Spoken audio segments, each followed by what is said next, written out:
अस्सलाम वालेकुम। कैसे हैं आप सब? उम्मीद करती हूँ सब खैरियत से होंगे। आज मैं घर पे बीफ कोफ्ता कढ़ी बना रही हूँ, मीट बॉल्स बना रही हूँ बीफ के। तो आइए आपके साथ इसकी रेसिपी शेयर करती हूँ। इसके लिए जो चीज़ें मैंने ली हैं, देखिए मैंने हाफ़ के जी बीफ कीमा लिया है। इसको मैंने बारीक पिसवा लिया था। आप चाहें तो 2 मरतबा भी मशीन से निकलवा सकते हैं। और साथ साथ मैं बनाती हूँ। ये देखिए, इसके लिए मैंने एक बड़ी प्याज ली थी, इसको मैंने अच्छी तरह से चॉप करके काट के, और इसका पानी मैंने इसमें से निचोड़ के निकाल दिया था। ये भी इसके साथ ही शामिल कर रही हूँ। ये देखिए बिल्कुल ड्राई सी अनियन है ये। और आप भी ऐसे ही ख्याल रखिएगा कि इसमें पानी शामिल ना कीजिएगा प्याज का। और ये 1 टेबलस्पून लहसुन और अदरक का पेस्ट है, ये मैंने इसमें डाल दिया है।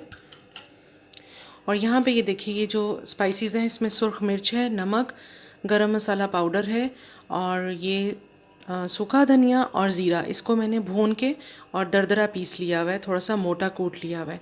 और थोड़ी सी हल्दी है इसके साथ, ये भी इसमें शामिल कर रही हूँ। ये सुर्ख मिर्च और धनिया है चॉप्ड, ये भी इसमें डाल रही हूँ। और ये देखें, यहाँ पे मैंने बेसन को रोस्ट कर लिया था, ड्राई रोस्ट कर लिया था, अच्छी तरह से भून लिया था इसे। जब इसकी खुशबू आने लगी तो मैंने चूल्हा बंद करके इसे ठंडा कर लिया है। और बाइंडिंग के लिए मैं इसके अलावा और कोई चीज़ नहीं डालती, मैं सिर्फ बेसन ही शामिल करती हूँ। बाज़ लोग इसमें खशखाश डालते हैं या अंडा भी शामिल करते हैं, तो मैं इसमें बेसन के तकरीबन 3 बड़े चम्मच भर के डाल दूँगी।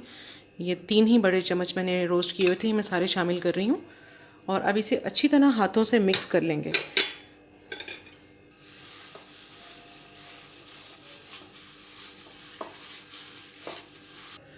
मैंने इसको 2 मरतबा मशीन से निकलवाया था और अब अच्छी तरह से हाथ से मिक्स कर लिए।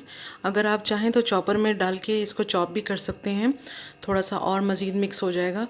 और इसके अलावा जिसके पास चॉपर नहीं है और कीमा भी आपके पास अगर मोटा है, तो आप इसको हवन दस्ते में इस तरह मिक्स करने के बाद कूट सकते हैं हल्का सा, तो भी इसमें बाइंडिंग बहुत अच्छी हो जाती है। तो परेशान होने की ज़रूरत नहीं है, हर सूरत में कोफ्ते बन जाएंगे आपसे।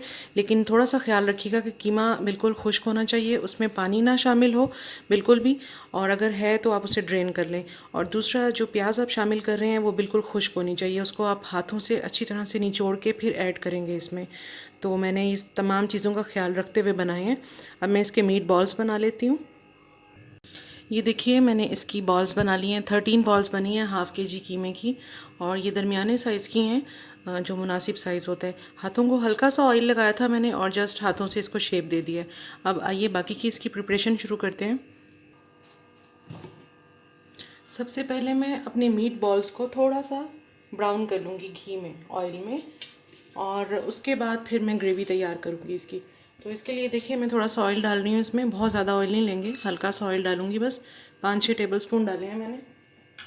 और ठंडे ऑयल के अंदर ही मैं ये रख दूँगी। मैंने इसके लिए नॉन स्टिक का पैन लिया है, आप दूसरा भी ले सकते हैं, कोई भी अपना, जिसमें भी आप कुकिंग करते हैं। मैं हमेशा ये करती हूँ कि मीट बॉल्स को फ्राई करके बनाती हूँ। बाज़ लोग ऐसा करते हैं कि इसको डायरेक्टली ग्रेवी बनाते हैं और उसमें शामिल कर देते हैं, उसका जायका थोड़ा सा फ़र्क होता है इससे। तो ये जो रेसिपी है ये बहुत सिंपल भी है और बहुत टेस्टी बनते हैं इससे। आप लोग ज़रूर इस रेसिपी से ट्राई कीजिएगा। और इसको फ्राई करने से एक फ़ायदा ये भी होता है कि आप इसको फ्राई करके फ्रीज़ भी कर सकते हैं। आप इसको ज़िप लॉक बैग में एक क्वांटिटी जितनी भी आप चाहते हैं पैक करें और फ्रीज़र में रख दें, इस तरह से बहुत से पॉलीथीन के बैग्स बना के। और जैसे ही मेहमान आए फ़ौरन निकाला और जस्ट ग्रेवी तैयार की और 10 मिनट में आपका खाना बिल्कुल रेडी हो जाता है। तो मैं भी मोस्टली ये करके रख देती हूँ, बहुत आसानी रहती है इसके लिए। अब देखिए, इसको हम चमचे से मिक्स नहीं करेंगे, हम कढ़ाई को हल्का सा यूँ हाथों से मूव करके इसको बस मैं उलट पलट लूँगी।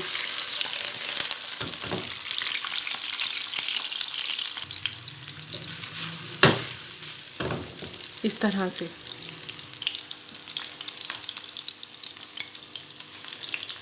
बस देखिए, इतना सा कलर इसको देना है और फिर इसको निकाल लेंगे हम। बहुत ज़्यादा ब्राउन नहीं करेंगे। इसी तरह मैं सारे निकाल लेती हूँ। अब ये देखें, इसी में जो ऑयल मैंने डाला था थोड़ा सा और मज़ीद शामिल कर रही हूँ, तकरीबन हाफ़ प्याली। और इसकी ग्रेवी तैयार कर लेंगे अब। ग्रेवी के लिए मैंने प्याज को अच्छी तरह से चॉप करके रखा हुआ है, ये मैं इसमें डाल रही हूँ। उसको हल्का सा ब्राउन करेंगे, सोते करेंगे। ये मैंने 2 प्याज लिए थे और इसको बारीक बारीक सा चॉप कर लिया था। मेरे घर में ग्रेवी थोड़ी सी ज़्यादा पसंद करते हैं, अगर आप चाहें तो प्याज की क्वांटिटी कम कर दें तो आपकी ग्रेवी ऑटोमेटिकली कम बनेगी। तो हमारे यहाँ तो ये होता है कि इसको ब्राउन राइस के साथ भी खाया जाता है कोफ्ता कड़ी को, और वाइट राइस के साथ भी खाया जाता है, इसलिए मुझे इसकी ग्रेवी थोड़ी सी ज़्यादा पसंद है। प्याज को सॉफ्ट करने के बाद मैं इसमें 1 टेबलस्पून लहसुन अदरक का पेस्ट डाल रही हूँ। 1 टेबलस्पून ही मैंने कोफ्ते बनाते हुए उसके अंदर शामिल किया था, और 1 टेबलस्पून मैं यहाँ डाल रही हूँ। और ये देखिए 2 बड़े टमाटर हैं, इनका मैंने पेस्ट बनाया हुआ है, ये भी डाल दूँगी इसके साथ। और यहाँ पे जो मसाला जाते हैं इसमें सुर्ख मिर्च, नमक, कुटी भी थोड़ी सी मिर्च है, हल्दी है और थोड़ा सा सूखा धनिया है, इसको भी मैंने कूट लिया इस तरह से, ये भी साथ ही शामिल कर दूँगी। आप ये मसाला जात अपने टेस्ट के मुताबिक ऐड कर लीजिएगा, जितना भी आप चाहें। और ये थोड़ी सी हरी मिर्चें हैं, 2 मिर्चें मैंने चॉप की हुई हैं, ये भी डाल रही हूँ इसमें। और इसके अलावा थोड़ा सा दही है, 4 टेबलस्पून दही के। ये मुझे ग्रेवी ज़्यादा चाहिए इसलिए मैं दही शामिल कर रही हूँ, आप इसे स्किप भी कर सकते हैं। और बस अब इसे थोड़ा सा भूनेंगे जब तक कि इसका पानी खुश्क होता है और ऑयल अलग हो जाता है बिल्कुल।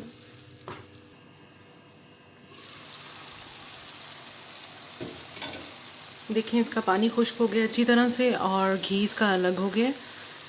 अब इसमें मैं कोफ्ते शामिल करके 5 मिनट के लिए इसको रख लूँगी इसी तरह हल्की आंच पे।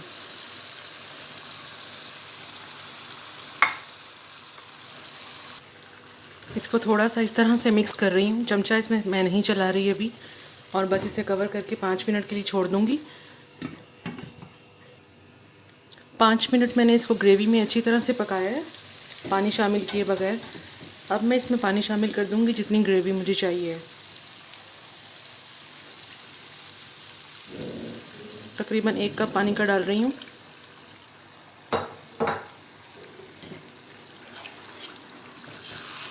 देखिए मैंने इसमें कोई खशखाश नहीं डाली है, अंडा भी शामिल नहीं किया कोफ्तों में। इसके बावजूद आप देखें कितने ज़बरदस्त बने हैं, बिल्कुल इंटैक्ट हैं, टूटे नहीं हैं, फटे नहीं हैं कहीं से, और बहुत ही ज़बरदस्त हैं। बहुत सिंपल रेसिपी है और इसमें बहुत ज़्यादा इंग्रेडिएंट्स भी दरकार नहीं होते। बस इसे अब मैं कवर करके 10-15 मिनट के लिए दम लगा रही हूँ और ये बिल्कुल रेडी हो जाएंगे। फिर ये देखिए 15 मिनट मैंने इसे हल्की आंच पे कवर करके रख दिया हुआ था, बिल्कुल रेडी हो गया। इतनी ज़बरदस्त इसमें से खुशबू आ रही है। अब इसमें थोड़ा सा गरम मसाला पाउडर हल्का सा छिड़क दूँगी बस, क्योंकि मैंने इसमें ऑलरेडी मसाले सारे डाल दिए थे। और थोड़ा सा हरा धनिया इसके अंदर भी शामिल कर दूँगी, बाकी फिर गार्निशिंग में शामिल करती हूँ और डिश आउट करती हूँ।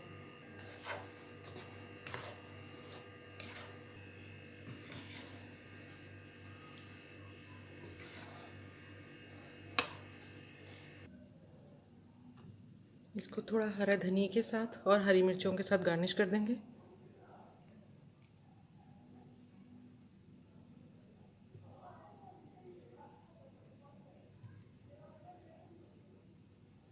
देखिए ज़बरदस्त से कोफ्ते बिल्कुल तैयार हो गए हैं, बहुत अच्छी खुशबू आ रही है इसमें से। और इसी रेसिपी से आप लोग भी ट्राई कीजिएगा और मुझे कमेंट करके ज़रूर बताइएगा, और मेरे चैनल को सब्सक्राइब ज़रूर कीजिएगा और अपनी दुआ में याद रखिएगा। अल्लाह हाफ़िज़।